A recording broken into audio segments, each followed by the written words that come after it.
Hallo, liebe Wingkids. Ich habe mich mega gefreut auf den heutigen Sonntag. Und wisst ihr was? Es ist so schön, dass so viele von euch uns jetzt hier zuschauen. Ich habe mich gefreut, weil wir euch heute ganz eine spannende Geschichte werden erzählen.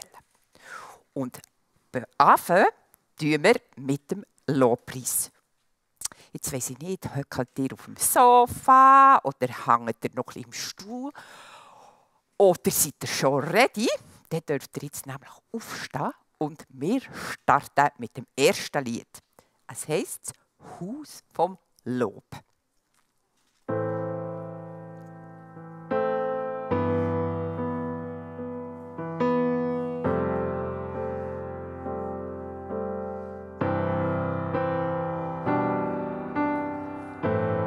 Tag im Haus von dir ist nie genug für dich.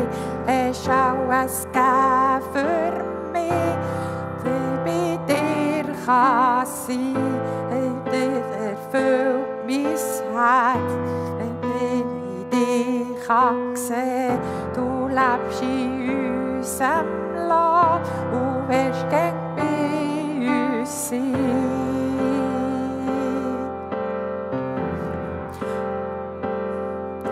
Wir bauen ein Haus vom Lob. Vater, du bist würdig, du bist unser Gott. Und wir bauen ein Haus vom Lob. Uns wohnen für immer an dem Ort. Ein Tag im Haus von dir ist nie genug für dich. Hast auch es gegeben für mich, dass ich bei dir kann sein. Nichts erfüllt mein Herz, wenn du dich sehen. Lebst in unserem Lob, wo wirst gern bei uns sein.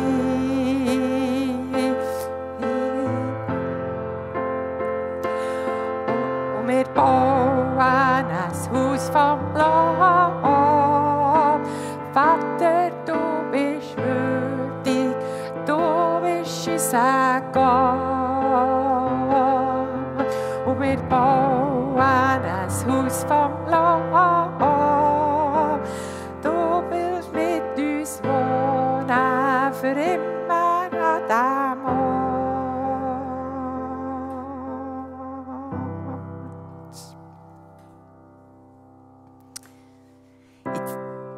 Singen wir noch eins, das nämlich die Wingkids alle mega gut kennen. Einmal die Kleinen auf jeden Fall.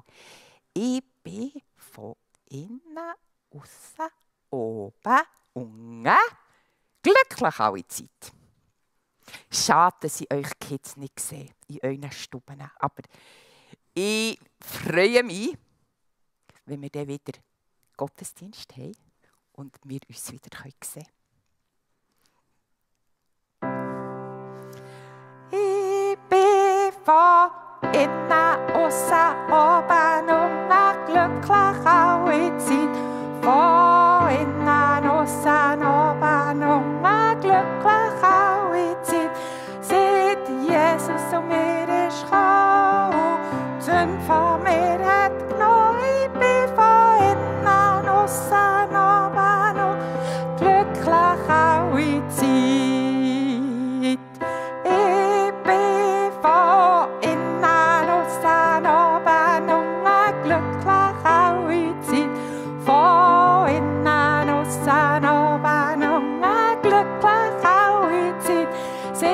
Jesus zu mir ist gekommen und die Sünde von mir hat genommen. Ich bin von innen, aussen, oben und glücklich alle Zeit. Können wir es noch etwas schneller? Oh, können wir probieren. Es helfen die Kids. Ich bin von innen, aussen, oben und glücklich alle Zeit. Von innen, aussen, oben und glücklich alle Zeit.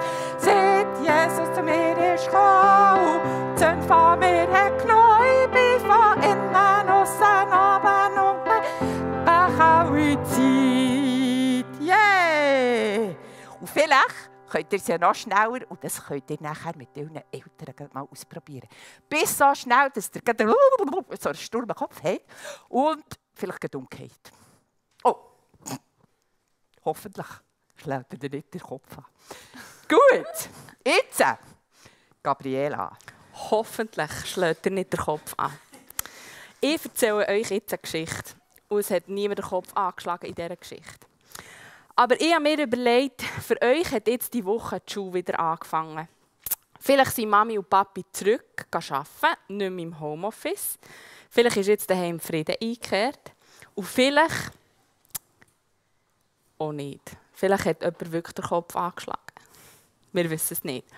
Aber ich wollte euch eine Geschichte erzählen von jemandem, der auch unsicher war. Und nicht wusste, was ist jetzt, was soll das, wie geht es weiter. Und zwar haben wir vor ein paar Wochen Ostern gefeiert.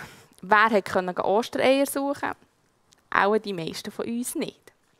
Aber wir haben Ostern gefeiert, weil an Ostern ist Jesus gestorben und wieder auferstanden. Und die Jünger, die haben gewusst, Jesus ist auferstanden. Und sie haben gedacht, was geht jetzt weiter? Wird er jetzt gleich ein römischer Kriegsheld und hilft uns die Römer besiegen, nicht ein römischer, ein jüdischer Kriegsheld? Oder wo ist er überhaupt an dieser Stelle? Und der Petrus und seine Freunde haben zueinander gesagt, Giele, kommt, wir machen etwas, wo wir wissen, wie. Hier hocken wir nur auf der faulen Haut. Uns ist langweilig, wir haben Leder am Viertel schon vom vielen Hocken, wir gehen gescheiter wieder arbeiten. Und Jesus hat uns schon einmal gefunden beim Fischen. Vielleicht findet er uns auch das mal, wenn er uns sucht. Und jetzt, Susanne, komm, wir spielen diesen Teil zusammen nachher.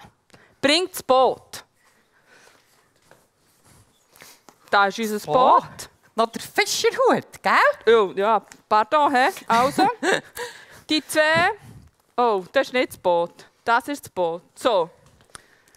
Also es waren natürlich mehr als zwei. Aber einfach die Jünger sind zusammen fischen, das haben sie gekannt. Dort waren sie vertraut, die haben gesagt, Rüd, du holst Seile, nimmst du die Segel, ich tue das Netz. Es war wie alles alte Schule. Das kennen sie. Und so, komm, Johannes, wir werfen mal unser Netz aus. Ich will schauen, was da noch so rumschwimmt. Hunger habe ich auch. Das kennen wir, oder? Auf 3. Bist du bereit? Ja. 1, 2, 3. Wow. Oh, ja. Noch ein bisschen tiefer da. Also, komm, jetzt müssen wir schön still sein. Auf dem Wasser muss man gerne still sein, dass Fische nicht verschreckt werden, oder? Oh du, ich glaube, es hat etwas gezogen. Ui. Wollen wir mal rausziehen? Warte. Oh nein. Was ist echt der? Willst du das? Nein. So eine grusige Schuhe. Komm, schieß wieder rein. Kommt nicht über rein. Oh, jetzt okay. Hab's nicht. Also. Die Jünger haben weiter... Oh. Hast du nichts gefangen? Wer ist das? Nein! Werft doch das Netz mal auf der anderen Seite vom Boot aus. Oh. Ja komm, nützt nichts, so schaff's Machen wir nicht. doch das. Komm. So. Hoppla. Oh. Was haben wir jetzt da gemacht? Eine Sauerei. Eine Sauerei haben wir gemacht. Mit auf dem See Genezareth. Ach, jemine. Aber ich denke auch, das ist den Jüngern manchmal passiert. Auf jeden Fall haben sie das Netz noch einmal ausgeworfen. Komm. Oh. So, Mensch, wirklich, das Mal beißt mehr an. Ich habe nicht Hoffnung. Aber, oh du, das zuckt. Du, heben, schnell, ja, Achtung, ja, zieh. Ja, oh, wow, das Boot, man ja die Fische gar nicht haben. Das Netz auch nicht, alle Fische. Den nehme ich, der gefällt mir. Warte, zeig. Ja, da einen. Willst du noch einen Fisch? Also, die Jünger hatten Fische. Und wisst ihr, wer war die Stimme vom Ufer war?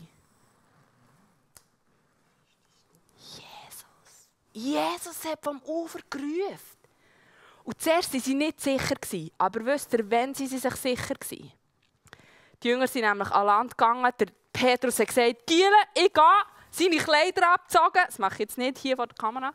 Aber er ist sofort an Land gerannt.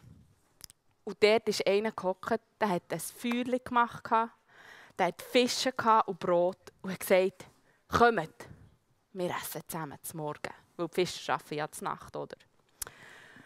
Und in diesem Moment haben alle gewusst, das ist Jesus. Weil das hat Jesus schon mal gemacht. Das ganze Theater mit den Fischen auf der anderen Seite des Boots versteckt und so. Das haben sie gekannt. Ich ziehe jetzt meinen schönen Fischerhut hier ab. Aber so wie Jesus für die Jünger hat es morgen gemacht, inmitten von einer Zeit, wo sie nicht gewusst, was passiert, wie es weitergeht. Sollen sie wieder fischen oder nicht? Müssen sie wieder ein Boot kaufen? Was ist eigentlich die Idee? Inmitten von dieser Zeit hat Jesus für die Jünger das Morgen gemacht. Und das kommt euch das bekannt vor? Nein, ich meine nicht der Muttertag. In der Bibel gibt es den Psalm 23. Und dort steht, der Herr ist mein Hirte, habt ihr sicher alle schon mal gehört. Aber dort steht, und du deckst mir den Tisch im Angesicht von meinen Finden. Und jetzt für uns heute, wir haben nicht mehr viel von den gefährlichen Finden, wie Drachen oder Krieger, Römer, gibt es leider auch nicht mehr. Es gibt komische Viren, die ein bisschen wie Finden sind, die man nicht so genau weiss. Und inmitten von all diesen Sachen kommt Jesus und deckt uns einen Tisch. Und zum Morgen mit Zöpfen und Fisch. Ich weiss nicht, ich esse nicht Fisch zum Morgen, aber Zöpfen zumindest esse ich auch. Und ich habe mir überlegt, wenn Jesus noch der gleiche ist, dann will er auch heute mit uns zmörgeln. Und darum machen wir am Sonntagabend zusammen einen Zöpfen. Helft ihr? Assistentin, komm mal. Ja. Ich montiere hier meine Experiment-Ausrüstung. Wir wollen heute zusammen Brot backen. Bist du bereit? Ja. Oh, weißt du was? Das ist noch lustig. Ich habe nämlich gerade das Richtige weggenommen. Warte jetzt mal schnell. Los, warte, ich habe ein Rezept. Warte. Wir können schauen. Ja. Zopf. Ja. Mehl. Hast du Mehl dabei? Warte schnell. Oh. Das wäre ja gerade ein Zufall. Mehl. Schau, ich habe Mehl gerade mit. Also, Mehl gehört hier rein. Steht. Also, Kinder, in eure Zöpfe gehört Mehl. So. Entweder 1 Kilo, 500 Gramm, je nach Hunger, je nach Grösse Familie, je nachdem, wer alles im Homeoffice ist oder nicht. Aber sicherheitshalber ist vielleicht besser 1 Kilo. Ja. Also, als nächstes brauchen wir 6 Deziliter Milch. Okay. Oh, Ich habe ganz vergessen. Das Milch? ist 1 Liter, das geht hier. Ja. Also, ab in die Schüssel steht da. Gut. Dann 120 Gramm Anke. Oh, Anke. Oh, warte schnell. Oh, Scheibe. Anke habe ich nicht, aber kommen die einfach ein bisschen Senf rein, oder? Ja, passt besser zu Fisch. Das Kein geht Problem. etwa. Ja, 120 Gramm. Das ist gut, nehmen wir. Dann einen Teelöffel Salz. Okay. Warte schnell. Ja, da haben wir Salz. Komm. Nehmen wir da. Ja, ich glaube, das reicht. Ja, Nein, das ist etwa ein Teelöffel. Also, und jetzt noch 42 Gramm Hefe. Hefe. Warte schnell. Hefe. Haben wir Hefe? Oh, warte. Ja. Warte, sind es wirklich 42 Gramm? Ich muss spüren, ich glaube es nicht. Ich glaube es nicht. Warte, spüren? Ja. Schon gut, gell? 41,5, 41,7. Oh, also, das reicht. Gut, also, jetzt steht hier noch ein Ei zum Bestreichen, aber wir müssen es zuerst rühren. Genau. Gib mir doch das Ei rein. Also, Ei. Jesus Gott, excuse. Die Eier heute. Es war auch ein Freiland-Ei, die sind sich Auslauf gewandt. Also, jetzt steht leider nicht mehr, ausser Backen bei 220 Grad. Wir haben hier zum Glück unseren Studio-Backofen in Betrieb genommen. Genau. Und wir backen jetzt zusammen hier die Zöpfe. Hat alles im Backofen Platz. Super. Gut. Also, jetzt müssen wir jetzt drum herumlaufen wie um Jericho herum, dass die Zöpfe gar wird. Wir müssen 40 Minuten, gell? Das ist ja mit im Livestream für die ganze Familie. Ja, warte schnell. 39, 40, bling! Also, wir schauen, was ist hier drin. Warte schnell. Die Züppe hat sich versteckt. Warte, nein. Zack! Da ist unsere Morgenzüpfe. Wir haben es geschafft. Zusammen als ganze Familie Züpfe essen. Ich nehme gerade einen Biss. Warte. Also gut. Also, lasst mal. Also, ich will da etwas. Sagen noch etwas. Köstliche Schweizer Züpfe. Also, gut. Also, lasst jetzt, Kind. Für euch ist die Aufgabe für die nächste Woche, nämlich eine Zöpfe zu machen. Jetzt habt ihr ja das Rezept. Ihr wisst wie. Sie spulen ihr einfach zurück. Schaut nochmal, was alles drin gehört. Und nachher tut ihr die Zöpfe machen. Rausnehmen. Schönes Morgen für eure Eltern vorbereiten. Vielleicht nicht gerade einfach abreißen, aber Nein, schön abschneiden. Ja, nicht abreißen. Und nachher ein Morgen vorbereiten für eure Eltern. Und wenn die noch im Bett sind, dann könnt ihr sagen, Liesli. Okay. Und nachher... glaubst du, das geht? Ja, ich weiß auch nicht, vielleicht sind die Eltern vorher noch... Vielleicht schaffen In welchem Märchen? Gell? Und Hey, nachher also. tut ihr die Zöpfe essen. Und die Eltern haben die Aufgabe, den Psalm 23 euch vorzulesen, bevor ihr die Zöpfe beißt. Und schaut, ob ihr den Vers findet, wo der mit dem Zmorgen steht. Vielleicht heisst es nicht Zmorgen, vielleicht heisst es einfach Essen oder Tisch oder so. Aber das geht auch. Und jetzt habt ihr alle Zeit, um nochmal auf das WC zu rennen, ein Glas Sirup abzuschludern, ein Schokostängel holen und dann hockt ihr als ganze Familie auf dem Sofa, weil am 5 Uhr geht es hier weiter mit dem Livestream. Und wir sehen dann, ob ihr alle höckelt dort. Ja, Jorim, Ganz, ganz wichtig. merci vielmals. Merci. Und bis nächste Woche. Tschüss.